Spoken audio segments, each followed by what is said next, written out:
Hi fantasy managers, welcome to FPL Team Talk. It's been a little while since I've been able to do a game week review with the quick deadlines and turnarounds. So I'm back with a game week 13 review. We'll have a look at all those top performing players in terms of expected goals, expected assists. We'll have a look at the mini leagues, how I'll be getting on, who's the top performing player in our mini league, who is top of our mini league. We'll have a look at their sides and also have a look at the top predicted expected points for defenders, midfielders and attackers all the way up until the World Cup, 5 game weeks time. So if you enjoy these FPL videos, make sure you hit the like button.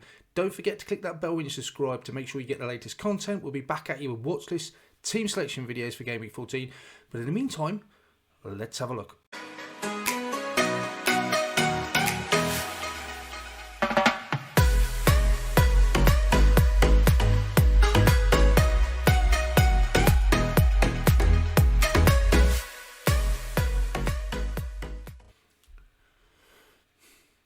On screen then we have all the fixtures for game week 13. There still is one game left to go. West Ham versus Bournemouth.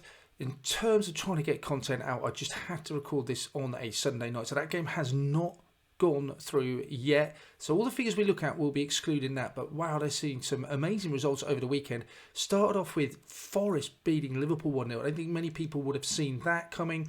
Great result for Everton. Feels like Man City being real winners this weekend with Arsenal slipping up. What a result for Leicester away at Wolves. And then Newcastle finishing off just this afternoon with a fantastic win at Spurs. Villa bouncing back, Fulham great result. Wow, just too many talking points.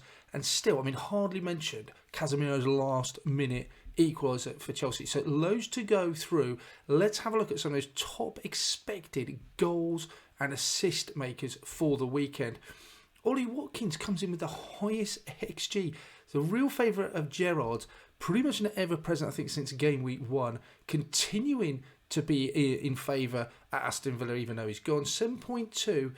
Is there a change of fortunes for Villa? Danny Ings was up there with also an expected high XGA of 1.36, but Danny Ings way up there. Only got one goal, 6 points, good return for him. So Ollie Watkins, yeah, expected goals, he was top. For expected assists then, slightly different turn of events.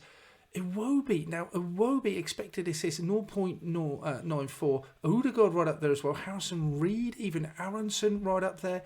Iwobi picks up 2 assists. Now I was looking at him, he's got something like, Lampard played every game under Lampard this season, 12.2 assists, something like 6 returns in the last 8 games, 5.5. I mean, some other many midfielders out there, does feel like he's a bit of a luxury, a bit hard to get to. But maybe we're missing a trick because Everton's fixtures do look really inviting over the next few weeks. But this week, Iwobi tops the top expected assist chart. Overall then, I feel this is a bit of a misdemeanor. But Owonye, 2.62 for his expected goal involvement, just pipping Watkins and Ings, and even Haaland at 1.31. He got 1 goal in his match against Liverpool, and I feel that XGI of 2.62 might be the fact that he could have scored the first one, comes back to off the post, he puts a rebound in, so that may well count as a higher XG chance. He got 9 points nonetheless, has his first, I think, start since game week 8. And he rewarded his manager with a goal of 5.7. It's not anyone I'll be jumping on soon for us. Just don't score many goals. But how important could that goal be at the end of the season for Forest? Massive 3 points for them. Having a look at some of the other players, a pick of the rest of them. I went for Andreas. I just think he's got something like 5 goal returns in the last 4 games. He's got decent fixture next week. Then it does get a bit tricky. But for his price, 2 assists this weekend. Could easily have had another goal when he went clean through and a bit of a tame finish to get Meslier. 10 points, 2 assists. For a lot of us who just brought him in as a playing enabler, he's become a lot more than that. And I think it's fair to say he definitely saved my week somewhat with 10 points. And he got points in midweek. So he's becoming a bit of a regular performer. If you consider Everton, Southampton and Palace as 3 of the next 5, I think I'll be pretty happy playing them in all of those games. So key passes and shots as well, pretty decent. His on-set pieces, yeah, if I was putting a wild card together now, I still think Andres would come in just as an enabler, nothing else, playing every week. But he has got a decent goal threat. So my week in total now got 50 points. It could have been so much worse, really. Got the news that Trent would be benched. I still played him. I haven't lost a lot because Trippier didn't get the clean sheet in any case, so didn't really lose out on that. That was annoying. Foden getting benched, that was slightly annoying as well. I suppose I nailed it when you consider that Haaland, though, got the captaincy and he got to 26 points. Don't really take much pleasure from that, if I'm honest, because everyone else just seemed like an obvious choice. Saka blank, Zaha had a mare. Mount at home to Manchester United didn't do anything either. So not the best week. I could thrill for Andreas and Mitrovic both bailing me out. And my rank pretty much stays what it was. I think if Zuma gets a clean sheet, if he scores clean sheet, 3 bonus points, double-digit hold, and I'll definitely have a green arrow. On the other hand, booked, penalty, sent off, suspended for 3 weeks, then I'm going to end up looking at maybe a big red arrow. Otherwise, I'm floating around the same point I was before, treading water. Not where I want to be. Do you know what? I'm still enjoying it this season. 50 points with Zuma to come. It could be decent. Let's find out. Let's have a look at some of those players then are expected to do really well, predicted for the next 5 games. So this 5 games actually takes us all the way up to the international break, should we call it the World Cup. So Cancelo, top of the tree, 28.9. Look at those fixtures. From a Man City point of view, Leicester, Fulham, Brentford, Leeds, Everton, you think there's quite a few clean sheets in there as well. In terms of Liverpool, still Trent. He's had a rest. He's been injured. Presumably they're thinking of the Champions League as well, with one eye on that. Leeds at home looks like a fixture that I'd like to have Arnold in. Then Tottenham away will be tricky. Southampton, Villa, Leicester, that's a decent set of fixtures. And Liverpool's fixtures are reflected in the fact that Van Dijk as well is up there as the 3rd highest expected point scorer. When you consider James is out injured as well, possibly. Perisic isn't guaranteed as many minutes. Man City and Liverpool dominating those defensive stats. Already got Trent.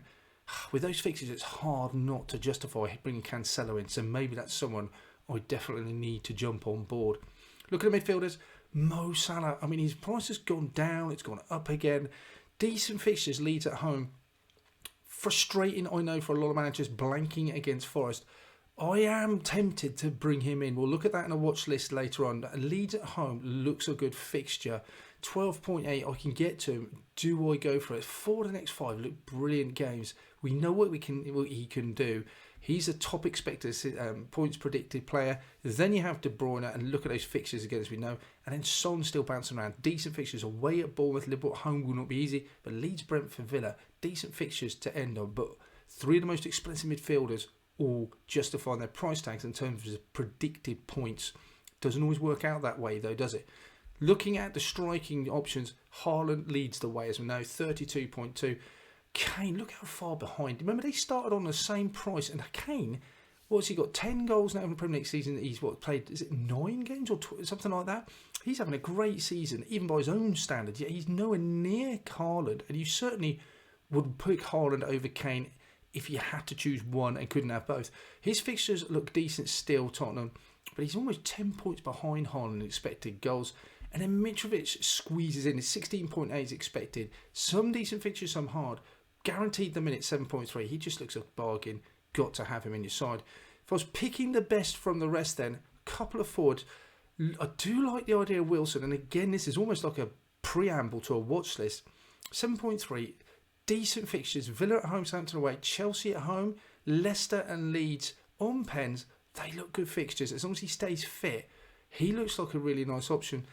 And talking of great fixtures, Calvert-Lewin getting on the score sheet. His predicted points is pretty good over the next 5 weeks. Man City away, it will be a game you're definitely looking to bench him. But those other fixtures look good. He's now going to be on penalties you'd expect without Richarlison there. 7.9, again a decent price for him. And then I'll put a defender in there as well. Gabriel as opposed to Saliba. Simply because they're about the same price now, but Gabriel is just, he's a few yellow cards away, whereas Saliba is, I think, 1 yellow card away from being suspended. I don't want him to miss games. But with Forest coming up at home, Wolves away as 2 of the next 3, they look potential clean sheet candidates. So Gabriel's definitely one I'm going to be thinking and looking at. Let's turn to our mini league then, guys. Who is top? 811 points. We haven't done this for a few weeks. There's been a few game weeks since we've had a look at this. So it's a new lead in Dragan Stanojevic. I hope I've said that right, Dragan. Let's have a look at his side.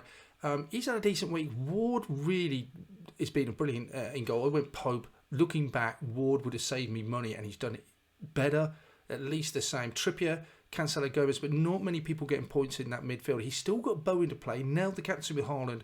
Martinelli didn't pick up anything. Kane and Mitrovic there as well.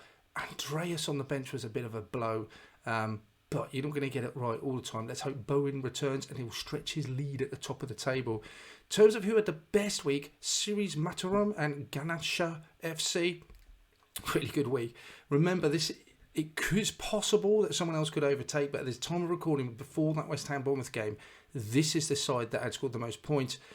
Leon Bailey, I don't know how long you've had Leon Bailey now, I should have perhaps looked, but it's taken an age. If it's game week 13, you've had him since the start with the rest of us, then you deserve that haul from Leon Bailey. Andreas chipping in as well. Andreas was not in the side. I think Bailey was in the side actually. Simicas and Darwin, neither of them played, so in came Bailey. White picked up, not the clean sheet, but got the assist. And Henderson, wow, what a bonus haul from Henderson. Can't imagine for the life of me you're expecting that when the game week started at home to Liverpool. But wow, great for Kanchner, and he's rocketed up the league.